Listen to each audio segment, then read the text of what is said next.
সারাটা দিনের মাঝেই না এই একটা সময় যখন প্রকৃতির সৌন্দর্যে মন এমনিতেই ভালো হয়ে যায়। দুপুরবেলাতে অনেকটা সময় ঘুমিয়ে হঠাৎ চোখ খুলে দেখছি পুরো বিকেল হয়ে গেছে। তাই একটু বাইরে হাঁটাহাঁটি করি না, সবজি রাখা ঝুড়িগুলো ধুয়ে শুকোতে দিয়েছিলাম, ওগুলোকে তুলে রেখে ওর হাতে বাজারের ব্যাগটা ধরিয়ে দিয়েছি।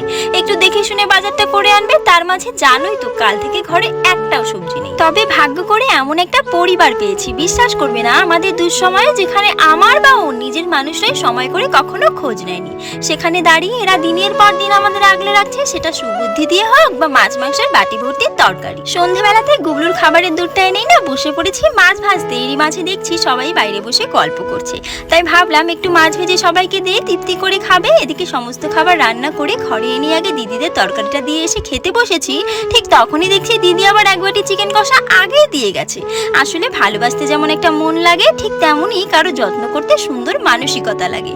শুধু কিন্তু রক্তের সম্পর্কের হলেই হয় না।